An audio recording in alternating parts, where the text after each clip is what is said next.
Bueno, continuamos entonces con encuentro con la comunidad educativa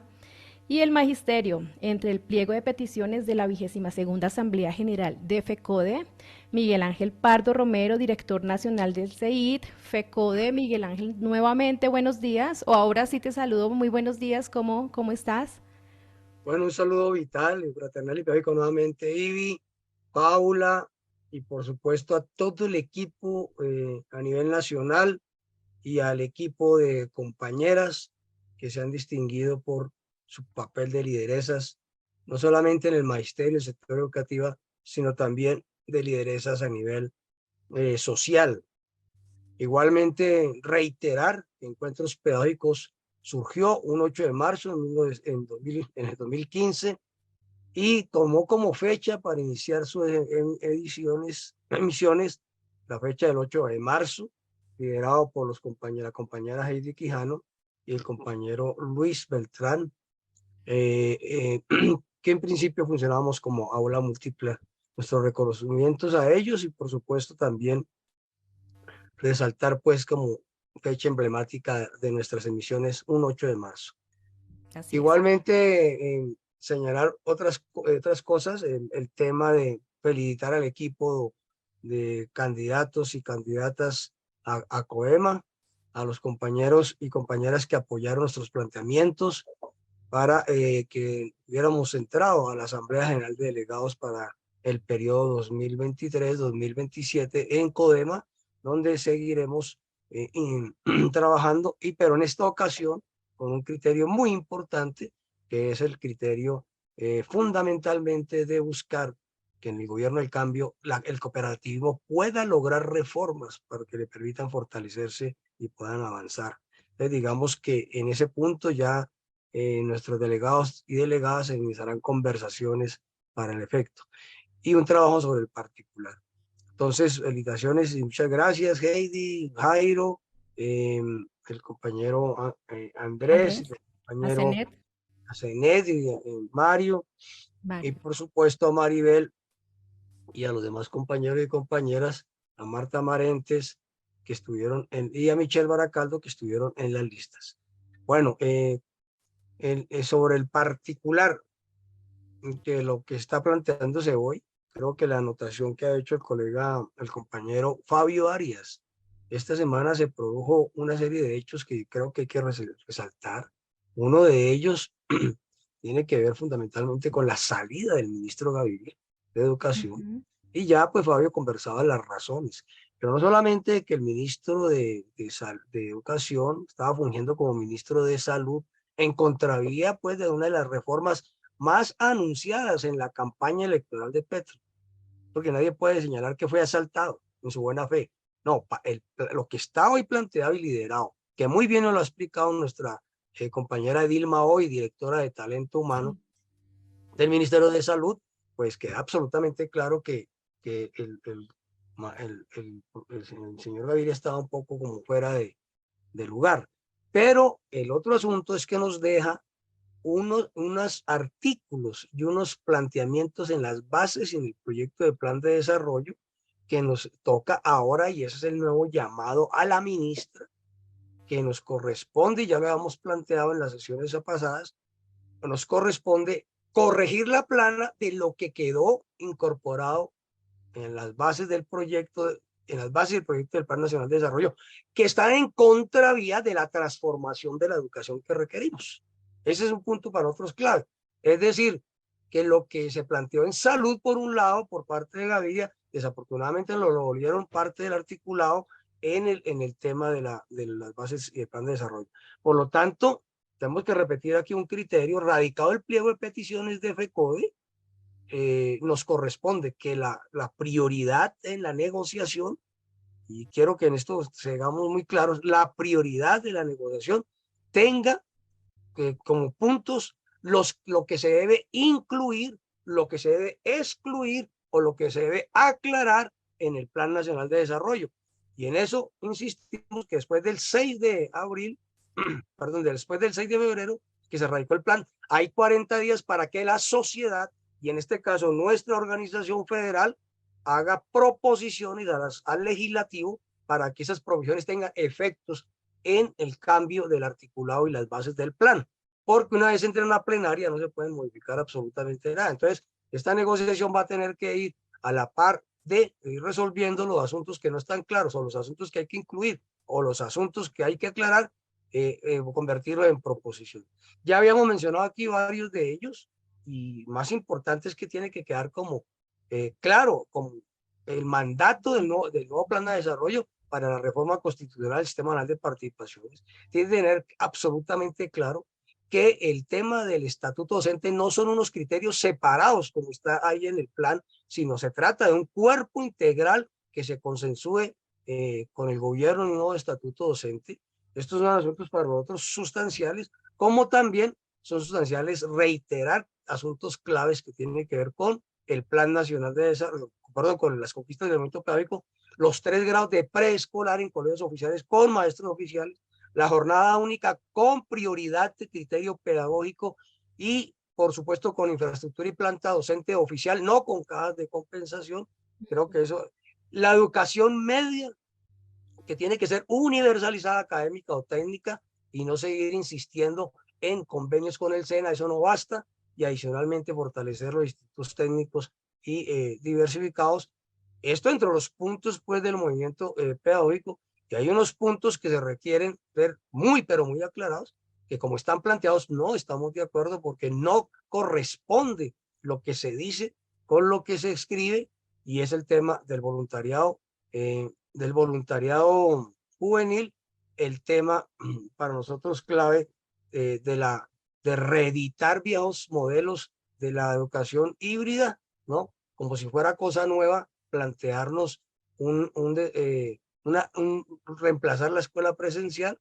Y el otro elemento que para nosotros vale la pena señalar es la revisión a fondo que debe tener el PTA, y no puede quedar en el Plan Nacional de Desarrollo que los órganos de gobierno escolar, las juntas de educación, los foros educativos sean reemplazados y los comités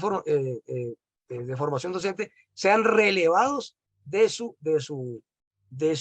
papel que le ha otorgado la ley en la movilización social y en el tema educativo. Esto es clave porque aquí se plantea que otros organismos, otros sectores, otros programas reemplazarían lo que hoy hacen los gobiernos escolares y nosotros no podríamos plantear, y estos organismos de participación de eso. Y un elemento adicional que quiero dejar claro es el tema de la claridad que tiene que ver con la defensa del Fondo de Prestaciones Sociales del Magisterio y con la defensa de que los recursos del fondo sean administrados por una entidad cuyo capital sea igual o superior al 90%, y no poner el tema hoy, como está planteado en el proyecto del plan, en el artículo 101, 102, que es la creación de una entidad del Estado para asumir lo que hace hoy la figura provisoria y el fondo, y que puede tener ser peor el remedio que la enfermedad. Digamos que hay una serie de puntos que tiene que ser, pero el último que yo quiero señalar acá es que, y este no es en relación con el plan, es en relación con el pliego,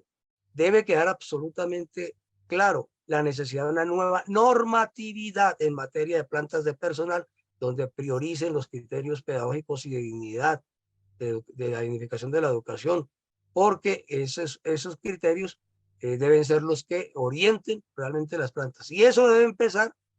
y a propósito, toda la discusión que hay con los provisionales, debe empezar por la necesidad y por una norma y una circular que establezca que las plantas de personal del 2023 no se disminuyen en los colegios con respecto al 2022. Cualquier otra propuesta sobre el tema de los provisionales, que una reforma constitucional, que un concurso interno, todo eso puede discutirse. Pero el tema es que cuando eso ocurra, ya han salido los 69.101 maestros provisionales, y entonces nosotros necesitamos es protegerlos en este momento, porque los necesitamos para resarcir los efectos que tuvo el confinamiento en materia pedagógica. Entonces, digamos que de manera pronta, ahí tenemos el tema de la importancia del pliego, y finalmente señalar para nosotros también que simultáneamente a esta discusión con el gobierno, donde se debe concretar en el plan y en la negociación consensuar un estatuto docente en un plazo de 6 meses, la importancia de la Asamblea Federal que se realizará la tercera semana de marzo para consolidar la propuesta de estatuto docente que se va a discutir con el gobierno. Termino planteando lo siguiente: tanto va el agua al cántaro, tanto va el cántaro al agua que al fin se rompe, ¿sí? Y esto es lo que le decimos a la señora Claudia López y a la secretaria de Educación. Han pagado altos funcionarios para que vuelvan a la Secretaría un tanque de ideas para dividir a la ADE, la filial más numerosa de FECODE. La respuesta del pasado 28 fue masiva contra esa pretensión. Y la idea es que entonces se ponga, es en la idea de que los recursos, la totalidad de los recursos, que fue lo que fuimos a reclamar, destinados a educación, se destinen. Y señalarle que no puede insistir en ese comportamiento de desprecio a la organización, especialmente faltando 10 meses de las elecciones. Creo que hay una lección clara para lo que se denomina el centro político en este caso. Esto que acabo de decir del pasado 28 de febrero, y el otro es la salida del ministro Gaviria, que el centro político tiene que ir mirando hacia dónde se va a estar. Si va a ir más a la derecha o va a ir más a la izquierda, sin que esto signifique para nosotros una discusión sobre los temas de que una coalición requiere diversidad de sectores y bienvenidos, pero los puntos que es mirarlo desde el punto de vista del progresismo, de lo que es progresivo, y ese es el punto donde debemos coincidir. Y los actos de Claudia López y los actos de Edna Bonilla no han sido precisamente reconociendo al magisterio como su interlocutor válido y a la ADE como su interlocutor válido, y sí insistiendo en que la teoría esa fracasada, 1000 veces fracasada, de que una cosa es el magisterio y otra cosa es su organización sindical. Bueno, ahí tiene la respuesta el 28 de febrero y esperamos que la corrija ahora que hay las negociaciones. Miguel, qué interesante y qué importante, ¿no? Fabio también se refería a la movilización que se está planteando, esa movilización social para el 16 de marzo. Bueno, en este punto creo que estamos, como se dice, jugados. Hay 3 reformas que son fundamentales para la población. Y esto es lo importante. La laboral, la pensional y la de salud, ya lo hemos explicado en varias ocasiones.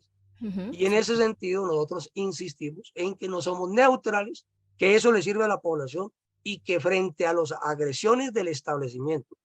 primero con falsedades, segundo con saboteo incluso en el gabinete, y en tercer lugar con esa publicidad, ¿no?, que se está haciendo contra las 3 reformas y contra las ministras especialmente, a propósito del Día de la Mujer, y contra las ministras especialmente, pues nosotros saldremos a las calles el próximo 16 de marzo para impulsar la materialización de esas 3 reformas. Y a la vez le decimos a la ministra de Educación que el tono de las transformaciones de la educación no puede ser menor al tono y a la fuerza y al empuje que le ha puesto Gustavo Petro a las reformas a la salud, a las pensiones y por supuesto la reforma laboral. Yo creo que esto queda para nosotros clave. Entonces, si nosotros nos ponemos en esas coincidencias, el pliego de peticiones puede avanzar en su negociación, resolver el tema de enmendar la plana de lo que está hoy en el proyecto del Plan Nacional de Desarrollo, en un trabajo si estamos coincidiendo en eso, en que el tono de las transformaciones en la educación no puede ser menor que el tono que se le está poniendo al gobierno en las 3 reformas que hemos mencionado, y por supuesto vamos a estar con todo en esa batalla. Sí, Miguel, muchísimas gracias de verdad por ampliarnos todos estos temas que hemos venido abordando y que siempre nos comentas y nos profundizas. De verdad, muchísimas gracias.